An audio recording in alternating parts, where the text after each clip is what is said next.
Many cops inflate their egos on people they think can't stand up to them, but today we're talking about the cops who got owned by smart citizens and went so far they'll now face the law. Let's get into the video. This cop almost rear-ended a man's car while they were driving on the highway. When he realized his mistake, did he apologize? Nope. He decided to pull the man over from the side and act like the tyrant, even though he was the one who made the mistake. He demanded the man's driver's license. But when asked why he was being pulled over, the cop needed some time to come up with a reason. He then claimed the man was driving fast and recklessly, but it was clear these accusations were baseless. It seemed the cop was just saying whatever he could to get out of the situation he created. He had no proof to support his claims. The man informed the cop that he was recording their entire encounter with his dash cam, hoping this would encourage the cop to start behaving normally. It's unfortunate when those in authority abuse their power like this. The cop's actions were not only unprofessional, but also dangerous. He could have caused an accident with his reckless driving. It's a good thing the man had his dash cam recording to protect himself. Regarding you and how you're driving. I don't know anything.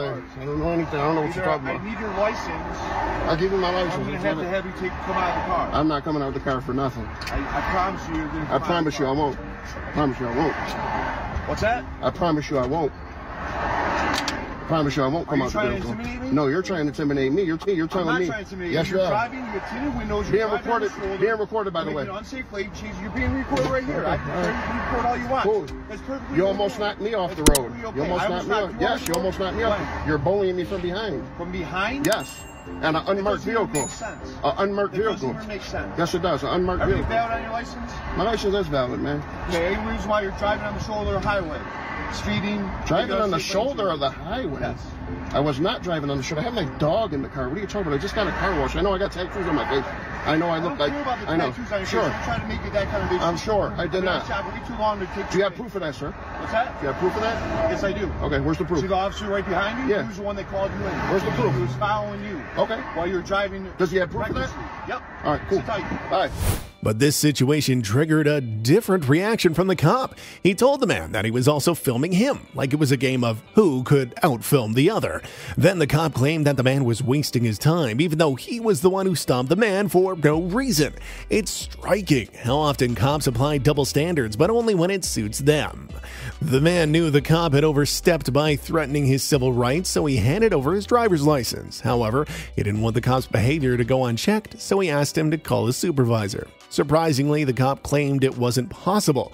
It seems he forgot a basic part of his job, which is that cops are required to call a supervisor whenever someone asks, regardless of their opinion or the necessity. When the cop refused to follow basic protocols, it erodes trust in law enforcement, don't you think?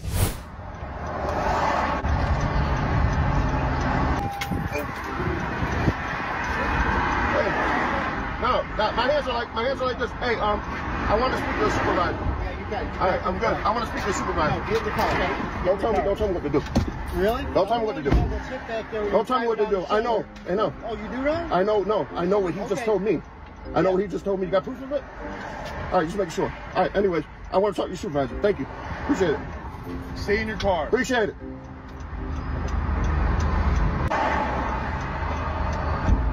All right, Andre. And I'm a correctional officer also, so. Listen, here's the deal. We're not going to write you, okay? Listen, the way you're driving was reckless. Okay? You could have hurt yourself. You could have hurt somebody else, all right? Yeah. Why are you driving like that? Simple as that. Driving like what? You almost hit me when I got on 5-9. I wasn't. Sorry. Well, I'm not going to argue. Okay. Here's the deal. All right. Slow down. Have a good day. This time, a cop spotted a man filming in front of the police station and decided to approach him to ask why. Well, because he could, right? However, the cop felt the man should explain why he was recording, as if he had never heard of the First Amendment and people's right to record in public. The man was well within his rights, so the cop really had no reason to bother him. Instead, the cop saw this as an opportunity to assert his authority. Little did he know his actions would face the law and he would possibly lose his qualified immunity. The cop thought it was strange for someone to film the police station because not many do so. But what does that have to do with the man? man. Just because something seems unusual to a cop doesn't mean a person should have to give up their civil rights. Police officers are meant to enforce the law, not their feelings, and here's why it's so important for people to know their rights and for law enforcement to respect those rights. Can you identify yourself, please, sir? Inspector Dyson. Inspector Dyson. Can I ask you what you're doing, sir? Taking a picture of these. Why are you doing that? Because I'm going to report them to professional standards. And the council. All right. Yeah. Oh, absolutely disgusting. I've witnessed so many people having to walk onto the road and endanger themselves. I am recording at the moment. Thanks for telling me, Inspector. Okay. I'm not having a go at you. Out of courtesy, just to let you know. Obviously, I don't know who you are. Oh, yeah, You've got a mask on. That brilliant. That could, obviously, be some reason for you hiding your identity. I don't know. Yeah. Obviously, you've got a camera going. I have, and I really taking photos of police station, police buildings, which you do know there is an offence which doesn't get prosecuted very often regarding taking photographs of public buildings, which this is one of. Okay, so I would ask you to desist on doing that. Okay, really? If you want to take photographs of police vehicles, that's fine. That's up to yourself. What offence is it, please, if you don't mind me asking? If you want to look it up, I don't know the full legislation, so I won't want to mislead you, but there is an offence of taking photographs within or of a public building. Like you can't do it of a court or within a court building. It's the same guys, the same legislation. So what I was going to say to you is, obviously, you want to speak to people about the parking of vehicles, obviously. I'm quite happy for you to do that. What I will say to you is that if you want to forward details to professional standards, I'm going to direct them, it's up to yourself. Okay? To be honest, Inspector, and I mean this with the utmost respect, I'm flabbergasted that you seem to think it's an offence, or there is an offence to film public buildings, but you can't tell me what it is. I'm flabbergasted. Why? Well, a man of your experience, you look like you've been at job for a long time. You're an inspector, you're obviously and you can't tell me what offence it is. Trying to get a bite out of me, and you've got. I'm not trying to get a bite out of you. What I'll say to you is there is a lot of legislation out there, okay? Which I know. You tell me what that legislation is. Well, I don't need to tell you. You're an inspector, mate. I've told you there's legislation that prevents people from taking photographs of public buildings. Right. Okay. I cannot quote the actual script here of the legislation. Well, until you can quote it, stop talking about it. Right, okay. Because I know what it is. But until you can quote it, stop talking about it. I don't wish to discuss it any further. What I say to you now is you are now getting to a level where you are now becoming a little bit obstructive and offensive. Well, okay. You came up to me. I would ask you to leave the area. I've come up to you to ask you why you're taking photographs of a public building and police vehicles, okay? I've explained. The cop claimed it went further, trying to order the man to stop filming the police station. He claimed it was crazy to film because of the cars coming and going, but why? What makes cars such a sensitive category when it comes to filming? It was clear that the cop was just grasping at straws, hoping one of his reasons would work and the man would leave so he could feel more powerful. You know what's really funny? The cop kept trying to invent a law stating the public building should not be photographed. You don't need to be a legal expert to know that is complete nonsense. If that were true, wouldn't all public buildings have high walls around them to prevent citizens from filming? Then the cop tried to focus on things like identifying the man. But when the man asked why he should give his ID to the police, the cop thought he had explained everything, even though he hadn't explained anything at all. I've told you I am. Can I ask who you are? He's laughing at you. Can I ask who you are? Who are you? Identify yourself. Can I ask who you are, please, first? You don't have to indict. Can I ask who you are, please? So you've got an inspector here, and you're telling me you do not have to identify yourself. Right. At the moment, I'm getting concerned more about your behaviour. WK9N. So Whiskey Kilo 9 November. He's the dog handler at Huddersfield Police Station. Can I see your details, please? Badge number 3092 PC Huntington. As well. Fine. And so is this guy here. Yeah. Thank you very much. At least you told me you recorded. And it's nice to see you don't have a gang badge on. You've got a gang badge on, so don't even look at me. I don't want to speak to you. Get rid of that. Get yourself on eBay and get yourself one of these. $2.99 and wear it with pride. The Union Jack flag. Yeah, take that crap off. Get a Union Jack. I am starting to believe that you are now committing a racist incident. No, I'm not. If you carry on a racist incident? Yeah. I'm a British citizen on British soil. I perceive this to be a racist matter now, okay? I am a British citizen on British soil. I would ask you to leave the area, okay? because you just offended me and my colleagues by saying the badges that we wear. I am a British citizen on British soil wearing a Union Jack that to be a racist in behaviour. England. Please leave the area now. In England. Okay. The cops' reasons seemed to lack any sense and were just plain silly. The man then tried to ask the cop for his name and badge number, but the cop refused, almost like it was a game to him.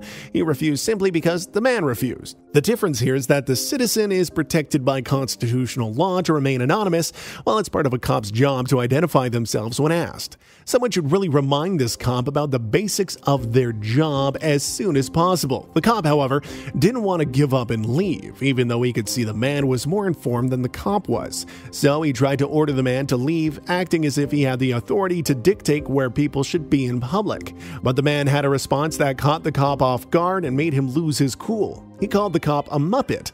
This annoyed the cop so much that he threatened to arrest the man if he called him a Muppet one more time. It's clear the cop was unfamiliar with the concept of freedom of speech. How's that racist? That's not representing the country. How's it racist? You're saying that things that we wear we shouldn't be wearing. Well, I find that offensive, and I find that hateful. I'll tell you what I find offensive. I want you to leave the area now, please. 20 years ago, police officers were told they wasn't allowed to wear the Union Jack on the uniform because it wasn't part of the uniform. I want you to leave the area. So why are you wearing gang badges? What makes them part of the uniform? I want you to leave the area now. No. Okay. I'm on a public highway path. I've got proof and evidence, and somebody else recorded. Can I take your details, this is, please? Because I believe you may be committing offences now. Committing an offence. Committing an offence? Yeah, obstructing the highway. No, these are obstructing the highway. Offences in relation to your police van's obstructing the highway. Yeah, that is allowed to do because I'm dealing with an incident that's protecting there's no me. incident. There's no incident to deal with. You came to me, and that's what we're doing. I came to you because I was concerned about your behaviour. Okay. Inspector, you are for what? Public order, harassment, alarm, distress. Okay. Are you being serious? No, I am very serious. You are going to be very, very famous. Can you let go of my arm, please? You're going to be in a lot of trouble, Inspector. What are you pushing me up against there for? I'm not struggling. I'm not struggling. What are you pushing me for? There's no need to push me. Why are you pushing my arm further up my back? I told you. And I've told you, yeah, I'm under arrest, but I'm not. I'm cooperating. So why the hell are you doing that to me back? Bank keys are in my back pocket, so we could move it. You're in a lot of trouble. Don't delete your body cam footage, Inspector, because I'll be making a subject access request. I'll be making a subject access request for your footage. Yeah, I'll turn the camera off now. Am I safe to turn the camera off? Officer Russell saw a man sitting in a park enjoying the beautiful day and decided to approach him. He asked the man what he was up to, and the man simply replied that he was enjoying the nice weather. However, Officer Russell's demeanor quickly changed, showing his true colors. He explained that he came over because he got a call from some young women who were dancing in the park. They saw the man filming them and got scared, so they called the cops. Officer Russell also claimed that the man followed the women to their cars, which made them feel even more uneasy.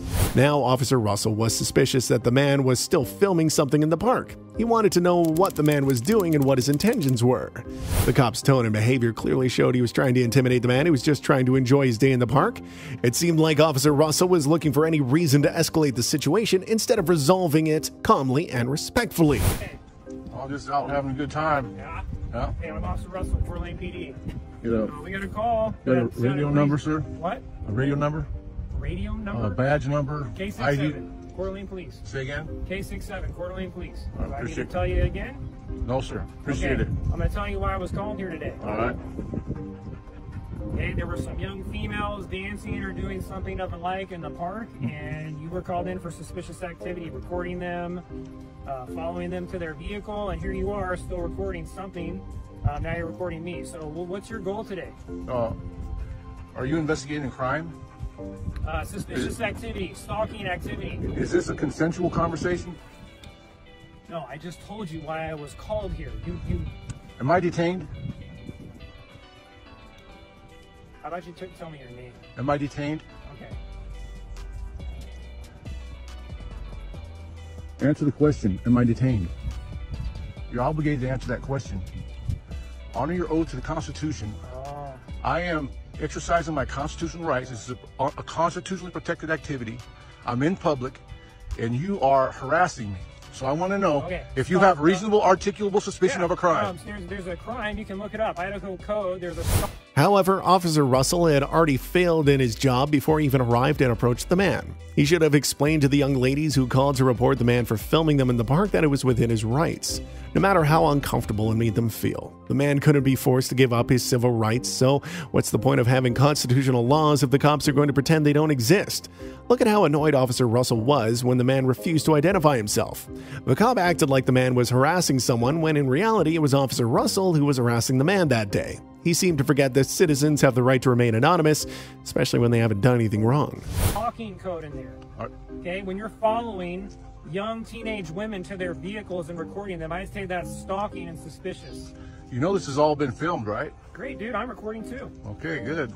Because you're not making your department look good there, Officer Russell. No, not one bit. I told you why I was called. If you calm down a minute, de-escalate, all right, we can have a cordial conversation about what occurred. But if you're going to continue this, if this is not a consensual conversation, I want to know right now. I know my rights, buddy. You're not going to come up here and bulldog me, all right? So if you don't have reasonable, articulable suspicion of a crime, then you better change your attitude right quick. And then let's have a nice conversation. Okay. Hang tight, man. I'm going to make a call. All right. Did you learn something, buddy? Did you learn something? Why are you so hostile? Okay, I'm going to explain again one more time. Well, tell me about the stalking teenage girls. Tell me about that one more time, bud. Who in the hell do you think you are talking to the public that way? You're a public servant. I'm the public. Yeah, time to get in. And this is how you treat the public. Where's the supervisor? Where's the supervisor? Call. Oh, I can call. Now here it is. I'm going to get no supervisor now. Why do so many cops have a problem with cameras and recording? Are they afraid of being caught doing something wrong, or do they see it as a chance to flex their authority? Take, for example, this rookie cop who approached a man streaming live at the police station. He had a very bad approach, offering the man one chance to turn off his camera, and he said it with a very threatening tone. It's surprising he learned to act like a tyrant so quickly, especially since he seemed to have so little experience. The worst part was the rookie cop was already a sergeant, and he claimed that the man wasn't allowed to film inside the police station. However, the lobby of a police station has public access, making it the same as filming in a park. The man didn't enter their offices or cross any boundaries, yet he still encountered this cop. This rookie cop tried to create a narrative that the man was doing something wrong, claiming there were sensitive messages on their computers and files inside the station. But what does that have to do with the man filming? It's the cop's duty to make sure that that data stays safe, not the public's. This is not a game. It is not a, we get to live stream in the police station and continue with our show. So I'm going to give you the professional courtesy to offer you one opportunity to say I will turn it off so you have a charge. Otherwise it's just going to die. I have it packaged in 2 Faraday bags. I don't care or know if anybody else is currently live streaming or not, if anybody's watching your feed or not, or if it's even passing out through that bag or not. I'm just telling you that I'm suggesting to you that if you want to turn it off, I will give you one chance to turn it off.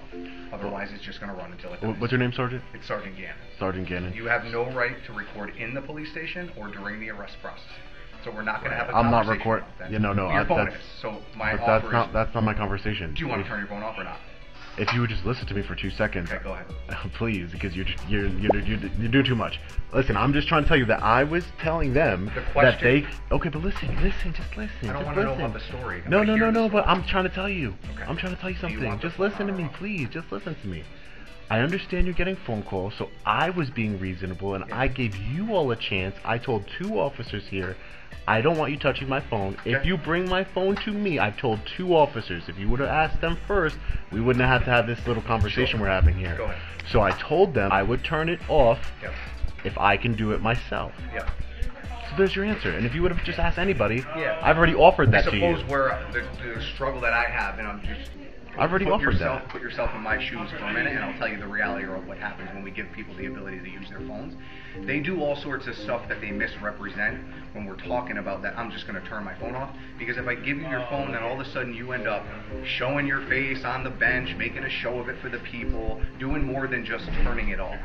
Right, well, I have We've to given people the professional courtesy of letting them make a phone call from their personal device, which is usually not what we do, from our secure area instead of the phone when the wires are crossed and being, stupid, and they call somebody that they shouldn't, and we look like we're idiots with eggs on our face. Now let's talk about some cops who approached a man in the middle of a supermarket because they claimed he was causing a disturbance. Of course, they didn't have any actual evidence for such a thing. They reacted only based on one call.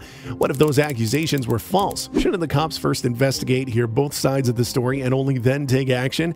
Just because someone says a person is causing trouble doesn't mean it's true.